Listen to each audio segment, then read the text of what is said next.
Almost सभी man बुरे वक्त को झेल लेते हैं, लेकिन देखो उनके कैरेक्टर का असली टेस्ट तब होता है जब उन्हें पावर मिलती है, पावर उन्हें दी जाती है। मैन को यहां पे आप वुमेन भी मानिए, दोनों। ये अब्राहम लिंकन का कोट है, 2013 में यूपीएससी ने ये एथिक्स में पूछा था। इसका मतलब देखो ये है, आप सिविल सर्विसेज के एस्पायरेंट के पर्सपेक्टिव से देखिए। देखो वो लोग जो सिलेक्ट होते हैं, कई बार टॉपर बनते हैं, वो अपनी जर्नी के दौरान, तैयारी के दौरान बहुत सारे अप्स एंड डाउन्स झेलते हैं। बुरा वक्त भी उनके जीवन में आता है तैयारी के दौरान, लेकिन वो गिव अप किए बिना तैयारी करते रहते हैं और एक दिन सिविल सर्वेंट बन जाते हैं। लेकिन असली उनके कैरेक्टर का टेस्ट तब होता है जब उन्हें पावर मिलती है, जब वो डीएम बनते हैं, जब वो एसपी बनते हैं। उस समय जब उनके पास पावर मिलती है, बहुत सारा पैसा कमाने का उनको ऑफर मिलता है, तो क्या उस समय वो अपनी इंटीग्रिटी के साथ में, ऑनेस्टी के साथ में काम करते हैं, या फिर पैसा कमाने में लग जाते हैं, या फिर अपने रिश्तेदारों को, अपने फेवरेट्स को टेंडर देते हैं? तब उनकी इंटीग्रिटी का, उनके कैरेक्टर का असली टेस्ट होता है। आपने भी देखो अपने जीवन में बहुत से ऐसे लोग देखे होंगे जो पहले काफी अच्छी बातें करते, लेकिन बाद में जब उनके पास में पावर आई, पैसा आया, शोहरत आई, तब वो बदल गए, उनकी बातें बदल गई।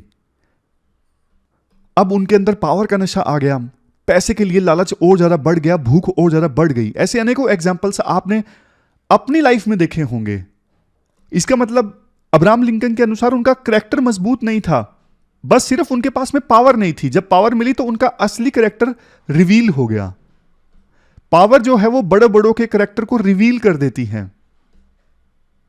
तो इस कोट पे बेशक यूपीएससी दोबारा से क्वेश्चन ना पूछे, लेकिन आंसर्स में आप इस कोट को इस्तेमाल कर सकते हो। डिस्कशन आज की स्टार्ट करें। आज की डेट है 19 दिसंबर 2023 और अच्छे आर्टिकल्स आज हम डिस्कस करेंगे 3। पहला आर्टिकल डिस्कस करेंगे, लोकल जो कैटल की ब्रीड्स है ना, उनको प्रमोट करने की आवश्यकता है बजाय विदेशी ब्रीड्स के, एक्सोटिक ब्रीड्स के। दूसरा आर्टिकल गवर्नर से संबंधित ये डिस्कस करेंगे। बीच में काफी टेक्निकल हो जाता है ये आर्टिकल, लेकिन आप ध्यान से सुनिएगा, आपको अच्छे से समझ में आएगा।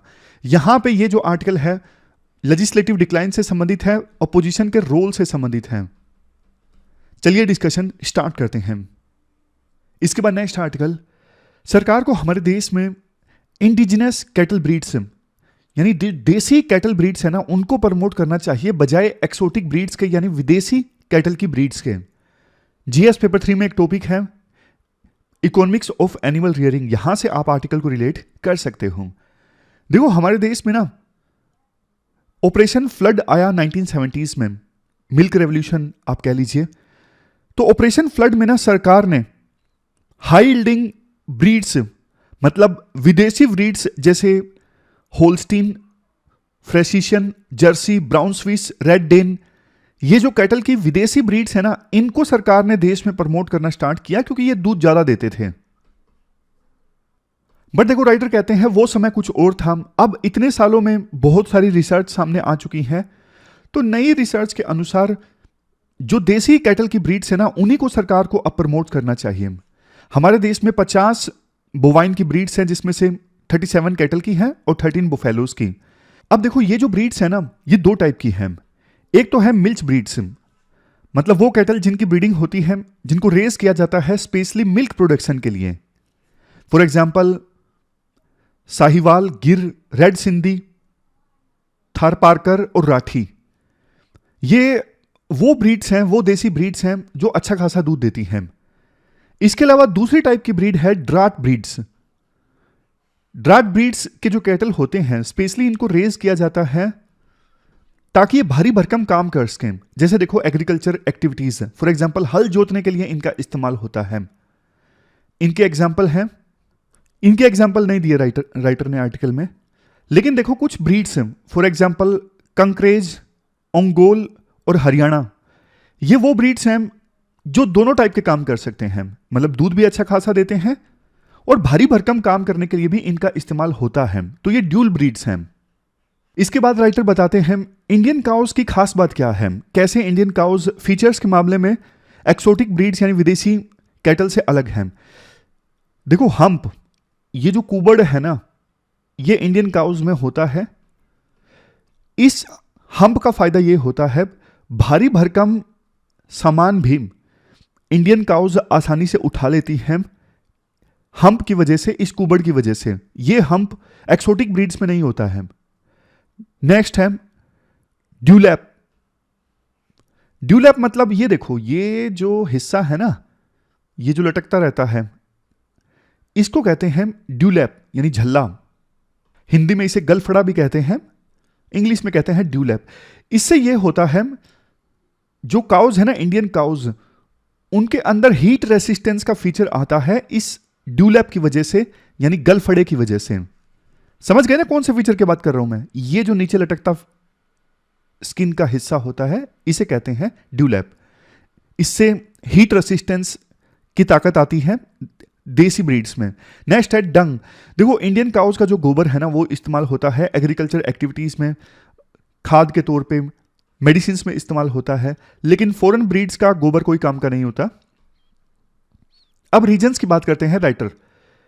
इंडिजिनस कैटल ब्रीड को क्यों प्रेफर करना चाहिए एक्सोटिक ब्रीड्स के? सबसे पहला है अफोर्डेबिलिटी। देखो, जो देसी ब्रीड्स है ना, वो सस्ती हैं, उनको मेंटेन करना ज़्यादा इजी है। जो विदेशी कैटल है ना, उनको ज़्यादा रिच डाइट चाहिए, मतलब ज़्यादा पैसा चाहिए, रेगुलर बेसिस पे उनको नहलाना पड़ता है, पंखा चाहिए क्योंकि उनको गर्मी ज़्यादा लगती है, एक सेपरेट एनक्लोजर चाहिए। तो ये सारी चीज़ें उन्हें चाहिए विदेशी ब्रीड्स को। Next, adaptability. जो एक्सोटिक ब्रीड्स है ना, विदेशी गायें, वो देखो हीट और ह्यूमिडिटी को अच्छे से सहन नहीं कर पाती, जबकि इसके विपरीत इंडिजिनस ब्रीड्स जो है ना, जैसे गिर, लक्ष्मी, ये ज़्यादा एडेप्टेबल होते हैं जैसे जैसे मौसम बदलता है हमारे देश में। क्योंकि सदियों से इंडियन एग्रीकल्चर में इन्हें यूज़ किया जाता रहा है, तो ये ज़्यादा हीट टॉलरेंट होती हैं, डिजीज़ को रेसिस्ट करती हैं, जबकि जो विदेशी ब्रीड्स हैं ना, उनको जल्दी डिजीज़ हो जाते हैं। एक्सट्रीम क्लाइमेट में सर्वाइव कर पाती हैं देसी ब्रीड्स। ये जो डिजीज रेजिस्टेंस वाली बात है मैंने आपको बताई, सिंपल भाषा में बोलें, जल्दी से बीमार नहीं होती देसी breeds. Next, long term gains. देखो, शुरुआत में ना ये बोला जाता था, जो ये क्रॉस ब्रीडिंग वाली कैटल है ना, क्रॉस ब्रीडिंग मतलब जैसे एक कोई विदेशी ब्रीड है कैटल की, एक देसी ब्रीड है, दोनों की आपस में ब्रीडिंग करवा दी तो वो क्रॉस ब्रीड हो गया। तो शुरुआत में क्रॉस ब्रीडिंग वाली कैटल को ज्यादा इसलिए यूज किया जाता था ये बोल के कि ये ज्यादा दूध देती हैं। बट राइटर कहते हैं, स्टडी कंडक्ट की गई Indian council of agricultural research, national dairy research institute यानी एनडीआरआई के द्वारा 2020 में, करन स्विस एक क्रॉस ब्रीड है ब्राउन स्विस और साहिवाल की। इस करन स्विस ने ना शुरुआत में तो मिल्क प्रोडक्शन अच्छा किया, लेकिन अगली जनरेशन में ना मिल्क प्रोडक्शन डिक्रीज होता गया, यानी लॉन्ग टर्म में मिल्क प्रोडक्शन कम हो जाता है क्रॉस ब्रीडिंग वाली कैटल का। नेक्स्ट, ये जो विदेशी कैटल है ना, वो हमारे देश में ज्यादा मीथेन प्रोड्यूस करती हैं खाने में। जैसे मतलब इनका जो डाइजेस्टिव सिस्टम होता है ना, वो ऐसा होता है जैसे घास खाया, घास से न्यूट्रिएंट्स जब निकलते हैं तो एक बायो प्रोडक्ट निकलता है मीथेन। देसी गाय कम मीथेन प्रोड्यूस करती हैं और जो विदेशी कैटल है वो ज्यादा मीथेन प्रोड्यूस करती हैं। आज के समय में तो मीथेन एक इंपॉर्टेंट फैक्टर है ग्लोबल वार्मिंग में। इसके बाद नेक्स्ट है इंक्लूसिव डेवलपमेंट। देखो, जो स्मॉल और मार्जिनल फार्मर्स हैं वो एक्सोटिक ब्रीड्स को यानी विदेशी कैटल को नहीं अफोर्ड कर पाते, उनका मेंटेनेंस भी काफ़ी ज़्यादा एक्सपेंसिव पड़ता है।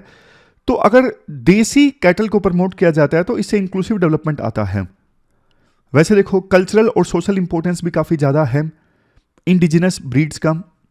इनको रिलीजियस प्रैक्टिसेस में इस्तेमाल किया जाता है, एग्रीकल्चर एक्टिविटीज़ में इस्तेमाल किया जाता है। समझ गए? कल्चरल एंड सोशल सिग्निफिकेंस भी है। लेकिन देखो, कुछ चैलेंजेस हैं। चैलेंजेस क्या क्या हैं? सबसे पहले लो मिल्क प्रोडक्टिविटी। जो देसी ब्रीड्स है ना, वो कम दूध देती हैं, तो शिकायत रहती है किसानों की कि इनको हम यूज करते हैं तो मिल्क प्रोडक्शन कम, मतलब हमारी इनकम कम। Next, limited access to technology. देखो, जो स्मॉल और मार्जिनल फार्मर्स है ना, उनके पास मॉडर्न टेक्नोलॉजीज जैसे इंप्रूव्ड फीडिंग प्रैक्टिसेस, अच्छे से कैसे फीड किया जाए कैटल को, advance health care for cattle, ये सब चीजें उपलब्ध नहीं होती। इसकी वजह से ना जो देसी ब्रीड्स है ना, उनका जेनेटिक पोटेंशियल और ओवरऑल प्रोडक्टिविटी जो है वो इंप्रूव नहीं हो पाती। मतलब अच्छा खाना नहीं खिला पाते छोटे किसान जो हैं, और उनके सेहत का ध्यान नहीं रख पाते, इस वजह से जो देसी ब्रीड्स हैं उनका जेनेटिक पोटेंशियल यूज नहीं हो पाता, उनकी प्रोडक्टिविटी कम हो जाती है। Next, market demand and preferences. देखो कंज्यूमर प्रेफरेंसेस भी एक फैक्टर है। कंज्यूमर्स अगर इंडिजिनस ब्रीड्स के प्रोडक्ट्स को कंज्यूम नहीं करेंगे तो फिर इंडिजिनस ब्रीड्स को प्रमोट करना मुश्किल है। Next, declining population. 20वें लाइफ स्टॉक सेंसस के अनुसार जो टोटल इंडिजिनस ब्रीड के कैटल्स हैं ना, उनकी संख्या कम हो रही है। कुछ तो देसी ब्रीड्स ऐसी हैं जो एक्सटिंक्शन की कगार पे हैं, जैसे देखो पंगनर एंड वेकर, और कुछ ऐसी ब्रीड्स हैं जिन पे इमीडिएटली ध्यान देने की आवश्यकता है, जैसे थार पार्कर, साहिवाल, दियोनी, रेड सिंधी, इन पे तुरंत ध्यान देने की आवश्यकता है। नेक्स्ट है shortage of germ plasm. Germ plasm क्या होता है? देखो ऑर्गेनिज्म के जो रिप्रोडक्टिव सेल्स होते हैं ना, फॉर एग्जांपल स्पर्म में मौजूद जीन्स या फिर जेनेटिक मटेरियल, उसको बोलते हैं जर्म प्लाज्म। हमारे देश में ना क्वालिटी जो जर्म प्लाज्म है ना इंडिजिनस कैटल ब्रीड्स का, उसकी कमी है। 56 सीमन स्टेशंस हैं, लेकिन ज़्यादातर जो सीमन स्टेशंस है ना वो बफेलो के सीमन का या फिर एक्सोटिक या फिर क्रॉस ब्रीड जो कैटल है ना उन्हीं के जर्म प्लाज्म को कैटर करते हैं। इंडिजिनस कैटल ब्रीड का जर्म प्लाज्म मुश्किल से मिलता है। अब लास्ट बारी आती है क्या करना चाहिए। सबसे पहले प्रोडक्ट की डिमांड को इंक्रीज किया जाए। इंडिजिनस कैटल मिल्क की डिमांड को इंप्रूव करने की आवश्यकता है। अभी देखो जो मिल्क कोऑपरेटिव्स है ना वो विदेशी ब्रीड के कैटल को ही ज़्यादा तवज्जो देती हैं, क्योंकि जाहिर तौर पे वो ज़्यादा दूध देती हैं। क्वांटिटी को ज़्यादा तवज्जो दी जाती है मिल्क कोऑपरेटिव्स के द्वारा, क्वालिटी को उतनी तवज्जो नहीं दी जाती।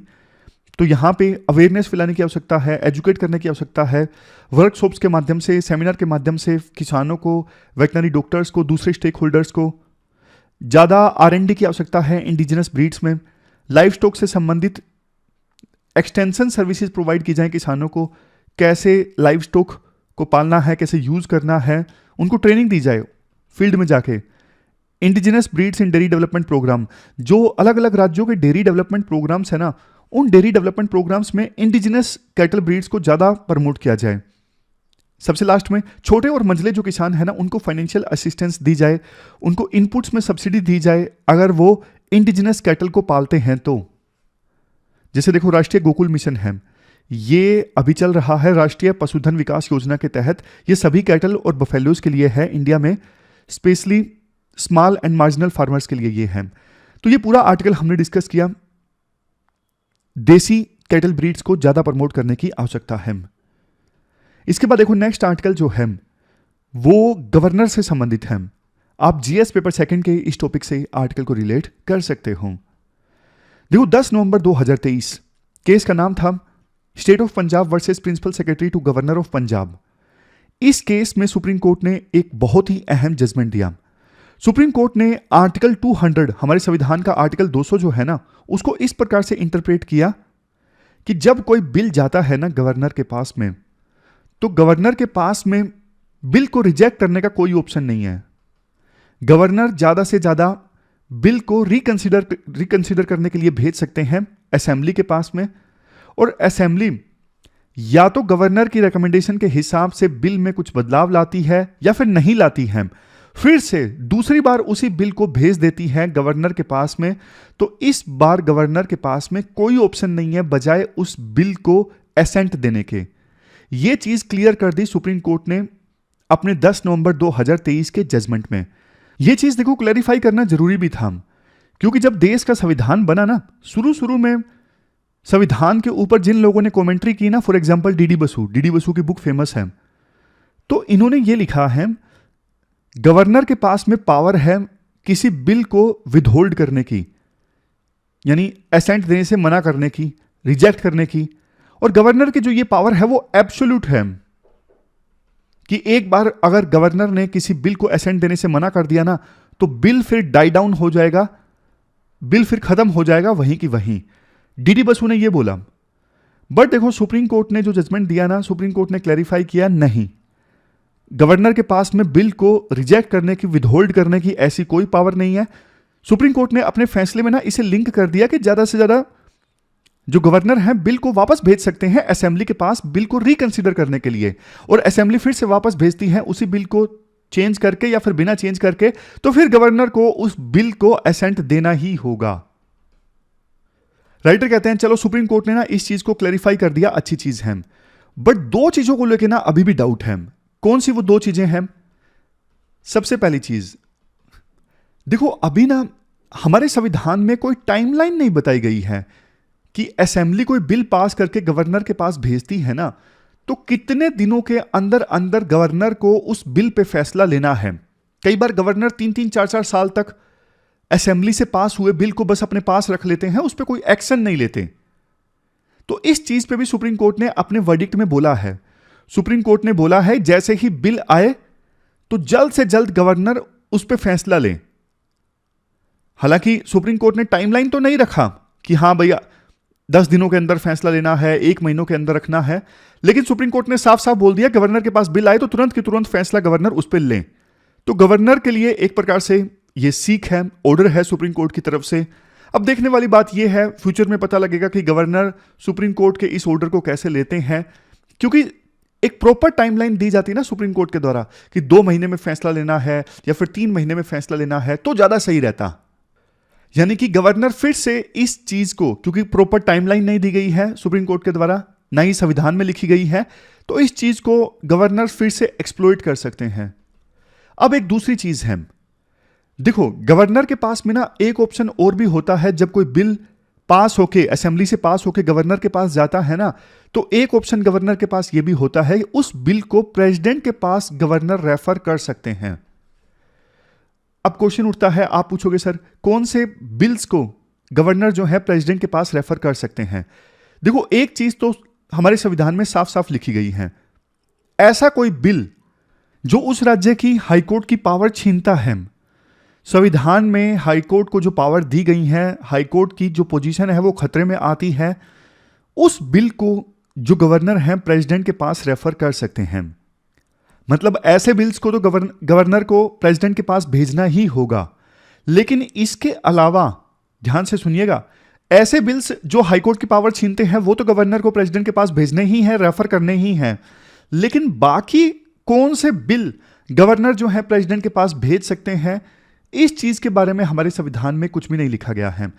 हालांकि 2 इनडायरेक्ट रेफरेंस जरूर दी गई हैं। कौन कौन से इनडायरेक्ट रेफरेंस है? जैसे संविधान का आर्टिकल 213 है, यह इनडायरेक्टली बोलता है कि गवर्नर कौन से बिल को प्रेसिडेंट के पास रेफर कर सकते हैं। आर्टिकल 213 में यह बोला गया है कि देखो कुछ केसेस में गवर्नर ऑर्डिनेंस को प्रोमिलगेट तभी कर सकते हैं जब प्रेसिडेंट से इंस्ट्रक्शन मिल गई हो। फिर से बोलता हूं ताकि आपको आसानी से समझ में आ जाए। हमारा पॉइंट यह चल रहा था कि किन केसेस में गवर्नर जो है प्रेसिडेंट को बिल रेफर कर सकते हैं। यह संविधान में इनडायरेक्टली 2 प्लेसेस पे मेंशन्ड है, डायरेक्टली कहीं पे मेंशन्ड नहीं है। पहला प्लेस पे जहां पे ये इनडायरेक्टली मेंशन्ड है संविधान का आर्टिकल 213, जहां पे ये बोला गया है कुछ केसेस में गवर्नर को ऑर्डिनेंस प्रोमुलगेट करने के लिए प्रेसिडेंट की इंस्ट्रक्शन लेना जरूरी होता है। अब आप थोड़ा और ध्यान से सुनिएगा, इसी आर्टिकल के क्लास बी में बोला गया है, देखो अगर गवर्नर को लगता है, अगर गवर्नर को यह लगता है ना कि यह बिल अगर असेंबली में आता तो मैं इसे प्रेसिडेंट को रेफर करता, असेंबली से पास होके ये बिल अगर मेरे पास आता तो मैं इसे जरूर प्रेसिडेंट को रेफर करता।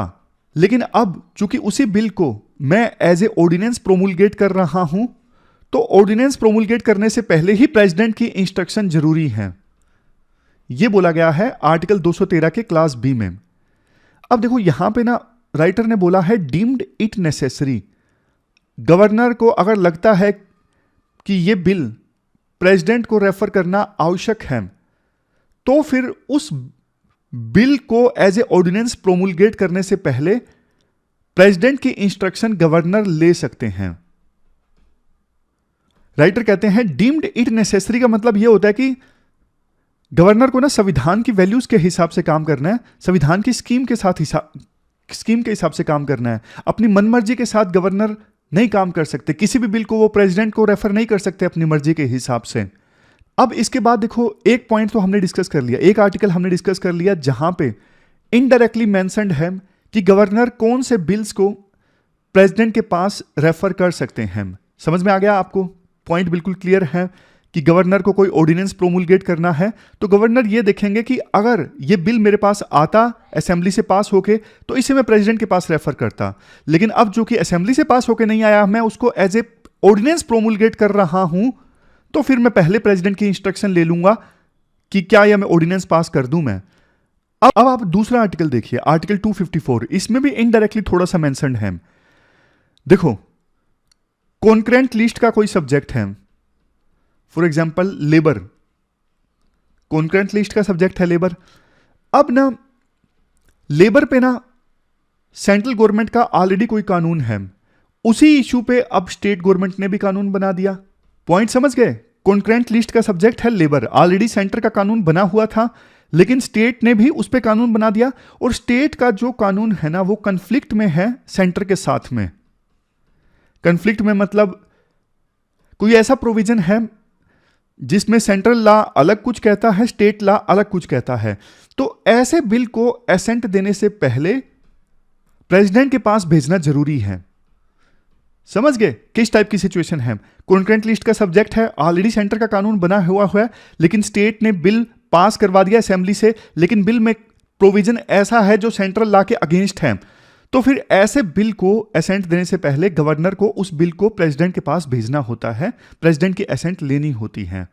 तो इस प्रकार से दो जगह यह मेंशन है कि कब कब गवर्नर किसी बिल को प्रेसिडेंट के पास भेज सकते हैं, इनडायरेक्टली मेंशन्ड है। बट हो यह रहा है, गवर्नर ना हर टाइप के बिल को प्रेसिडेंट के पास भेज देते हैं। जैसे देखो, अभी सुप्रीम कोर्ट का ऑर्डर आया कि गवर्नर जल्दी से जल्दी बिल पर फैसला ले, तो गवर्नर ने ना तमिलनाडु में और केरला में बहुत सारे बिल्स को प्रेसिडेंट के पास भेज दिया प्रेसिडेंट की एसेंट के लिए। तो राइटर कहते हैं यह भी देखो संविधान का एक प्रकार से मिसयूज है। हर प्रकार के बिल को प्रेसिडेंट के पास नहीं भेजना चाहिए, जो जरूरी बिल्स हैं सिर्फ उनको भेजो। और दो सिचुएशन कब कब गवर्नर प्रेसिडेंट के पास में बिल को रेफर कर सकते हैं वो भी हमने डिस्कस किया। तो सुप्रीम कोर्ट को ना इस मुद्दे पर भी अपना जजमेंट देना चाहिए था, ताकि गवर्नर्स आगे से अपनी पावर का मिसयूज ना करें। जितना ज्यादा देखो संविधान क्लैरिफाई करेगा उतना अच्छा है, अगर संविधान में कोई चीज क्लियर नहीं है फिर सुप्रीम कोर्ट क्लैरिफाई करेगा तो उतना अच्छा है। जितना ही क्लैरिफिकेशन नहीं होगा उतना ही प्रोविजंस का मिसयूज होगा, पावर्स का मिसयूज होगा, ये राइटर बोलते हैं। चलते हैं आगे। नेक्स्ट आर्टिकल देखो लेजिस्लेटिव डिक्लाइन से संबंधित है। आप जीएस पेपर सेकंड के इस टॉपिक से आर्टिकल को रिलेट कर सकते हो। देखो, लोकसभा या फिर राज्यसभा में ना वो एमपीज जो हाउस की प्रोसीडिंग्स में बाधा बनते हैं, हाउस को चलने नहीं देते, तो राज्यसभा में चेयरमैन या फिर लोकसभा में स्पीकर जो है उस एमपी को ना सस्पेंड कर सकते हैं। समय समय पे एमपीज को सस्पेंड किया भी जाता है। 2014 से लेके अभी तक 2023 के अंत तक ऑलमोस्ट 90 के आसपास एमपीज को सस्पेंड किया गया है।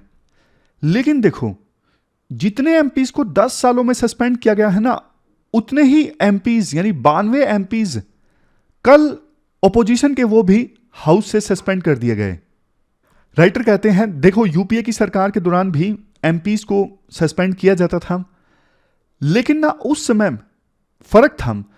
रूलिंग पार्टी के एमपीज को या फिर रूलिंग पार्टी से जो रिबल्स थे उनको भी सस्पेंड किया जाता था, और थोड़े ग्रेव ऑफेंसेस के लिए सस्पेंड किया जाता था। कोई एमपी ज्यादा ही रुकावट करता हाउस की प्रोसीडिंग में तब सस्पेंड किया जाता।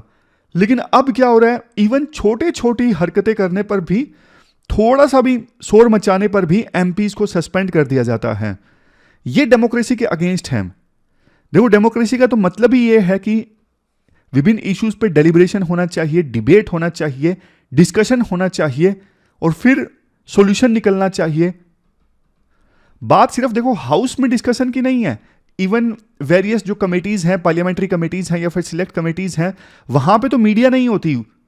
जो कमेटीज में डिस्कशन होती है वो तो टीवी पर भी नहीं आती, लेकिन वहां पर भी यही उम्मीद की जाती है डेलिब्रेशन, डिबेट, डिस्कशन ये सब हो। मकसद एक ही हो कि ऐसा सॉल्यूशन निकल के आए जो जनता के हित में हो किसी भी इश्यू पर। अब देखो, इश्यू ये था जिस इश्यू की वजह से ऑपोजिशन के एमपीज को सस्पेंड किया गया, पार्लियामेंट में ब्रीच हुई। पार्लियामेंट में ब्रीच हुई सिक्योरिटी को लेकर बहुत बड़ी। तो विपक्ष की डिमांड यह थी कि होम मिनिस्टर जो है इस इश्यू पे स्टेटमेंट दे, डिस्कशन हो इस इश्यू पर, हाउस के अंदर, लेकिन ऐसा नहीं हुआ। तो विपक्ष के एमपीज ने सदन की प्रोसीडिंग्स में बाधा पहुंचाई, सदन को नहीं चलने दिया। बदले में फिर स्पीकर ने उन विपक्ष के एमपीज को सस्पेंड कर दिया। देखो, किसी भी देश की डेमोक्रेसी में ना विपक्ष का एक इंपॉर्टेंट रोल होता है। अपोजिशन सरकार की अकाउंटेबिलिटी फिक्स करती है। अपोजिशन ये इंश्योर करती है कि सरकार अपनी पावर को अब्यूज ना करे, गलत इस्तेमाल ना करे। अपोजिशन का काम होता है सरकार को कंस्ट्रक्टिव सॉल्यूशन प्रोवाइड करना, अल्टरनेटिव सॉल्यूशंस देना। और सरकार की भी जिम्मेदारी है कि विपक्ष ने जो अच्छे अल्टरनेटिव्स दिए हैं, सॉल्यूशंस दिए हैं, उनको अपनाना। बट हमारे देश में ना पॉलिटिक्स बहुत ज्यादा पोलराइज्ड है, बहुत ही ज्यादा पोलराइज्ड है। सरकार जहां विपक्ष को बिल्कुल स्पेस नहीं देती, वहीं देखो विपक्ष जो है वो कई बार विरोध करने के लिए विरोध करते हैं। मतलब कुछ चीजें सरकार अच्छा भी करती है तो भी विपक्ष उसका विरोध ही करता है। हर चीज पे विरोध करना यह विपक्ष का काम हो गया है। मतलब दोनों तरफ से गलतियां हैं, सरकार की तरफ से भी और विपक्ष की तरफ से भी। पिछले कुछ समय में यह देखा गया है, विपक्ष को देखो उतना मौका नहीं मिलता जितना मिलना चाहिए। जैसे कई बिल्स बिना डिस्कशन के पास कर दिए जाते हैं और विपक्ष कुछ अच्छी अमेंडमेंट्स भी देता है तो उसको स्वीकार नहीं किया जाता सरकार के द्वारा। इसके अलावा बिल्स को स्टैंडिंग कमेटी या फिर पार्लियामेंट्री कमेटीज के पास नहीं भेजा जाता। नेक्स्ट, सदन में डिस्कशंस के बजाय ड्रामा चलता है। कौन जनता की अटेंशन ज्यादा खींच सकता है? अटेंशन खींचने के लिए क्या आप हो हल्ला मचाओगे, थोड़े थिएट्रिक्स करोगे तो जनता का ध्यान जाता है। इसलिए चाहे वो रूलिंग पार्टी के एमपीज हों या फिर विपक्ष के एमपीज हों, वो थिएट्रिक्स करते हैं, ड्रामा करते हैं सदन में जनता का ध्यान खींचने के लिए। अब देखो, वीडैम इंस्टीट्यूट है, इन्होंने इंडियन डेमोक्रेसी को इलेक्टोरल ऑटोक्रेसी बोला था। राइटर कहते हैं देखो, विपक्ष की आवाज नहीं सुनी जाती, सरकार सिर्फ अपनी चलाती है, यह डेमोक्रेसी के लक्षण नहीं है। पार्लियामेंट में जिन लोगों ने सिक्योरिटी को ब्रीच किया उनके ऊपर अनलॉफुल एक्टिविटीज प्रिवेंशन एक्ट लगाया गया है। यह एक्ट आतंकवादियों के लिए लगाया जाता है, डिसेंटर्स के लिए नहीं। लेकिन अंदर जो गए थे वो डिसेंटर थे। मतलब ये देखो राइटर का व्यू है, राइटर का कहना है उन लोगों पे जो पार्लियामेंट के अंदर घुसे उन पे अनलॉफुल एक्टिविटीज प्रिवेंशन एक्ट नहीं लगाना चाहिए था। यह आतंकवादियों के लिए यूज किया जाने वाला एक्ट है। आप टेरर को डिसेंट से कंपेयर नहीं कर सकते। टेरर अलग चीज है, डिसेंट अलग चीज है। इसके बाद next, US based freedom house है, उन्होंने इंडिया में सिविल एंड पॉलिटिकल लिबर्टीज के बारे में बोला तो इंडिया को पार्शियली फ्री बोला। हालांकि देखो सरकार के अपने तर्क हैं। सरकार कहती है ये जो इंडेक्सेस है ना, ये बायस्ड हैं, ये पूरी तरह से बायस्ड हैं। 2014 के बाद से ही ये इंडिया को जानबूझ के खराब रैंकिंग देते हैं ताकि सरकार की बेइज्जती हो। तो इनको हम आंसर्स में इस्तेमाल नहीं कर सकते। देखो, इस टॉपिक से संबंधित कौन से पॉइंट्स हम आंसर्स में इस्तेमाल कर सकते हैं? रोल ऑफ ऑपोजिशन, ऑपोजिशन की भूमिका क्या होनी चाहिए हमारे देश की डेमोक्रेसी में, पार्लियामेंट में, इस पे क्वेश्चन बन सकता है, जो आगे मैं आपको बताता भी हूं कौन सा क्वेश्चन आपको अटेम्प्ट करना है। ये 2 क्वेश्चंस आपको अटेम्प्ट करने हैं। एक तो देखो, पहला अपोजिशन से संबंधित ही जो हमने डिस्कस किया। अपोजिशन हेल्दी डेमोक्रेसी में जो क्रिटिकल रोल प्ले करता है उसको आपको एनालाइज करना है। फिर उसके बाद में आपको चैलेंजेस भी क्रिटिकली इवेल्युएट करने हैं, कौन से चैलेंजेस वो फेस करते हैं, और लास्ट में सजेशन देने हैं कैसे अपोजिशन का जो रोल है उसे स्ट्रेंथन किया जा सकता है डेमोक्रेसी में। दूसरा क्वेश्चन आपको अटेम्प्ट करना है, जो नेटिव ब्रीड्स हैं कैटल की वो डिप्लीट हो रही हैं, क्या रीजंस हैं। फिर उसके बाद रिकमेंडेशंस दीजिए कैसे नेटिव ब्रीड्स को हम प्रिजर्व कर सकते हैं। ये दोनों क्वेश्चंस आपको अटेम्प्ट करने हैं। pwonlyis.com पे जाके आप इन क्वेश्चंस का आंसर दे सकते हो। दोनों क्वेश्चंस के आंसर आपको 250 वर्ड्स में देने हैं। 15-15 मार्क्स के दोनों क्वेश्चंस हैं। जरूर दीजिए इन क्वेश्चंस का आंसर। आप आज के डिस्कशन के आधार पे आप क्वेश्चंस का आंसर दे सकते हो। तो ये थी हमारी आज की डिस्कशन कैसी लगी आप कमेंट बॉक्स में बता सकते हो। तो अभी तक के लिए इतना ही है, कल मिलते हैं फिर से एक नई डिस्कशन के साथ। तब तक के लिए अपना ख्याल रखिए, बढ़िया से पढ़िए। Thank you very much for discussion.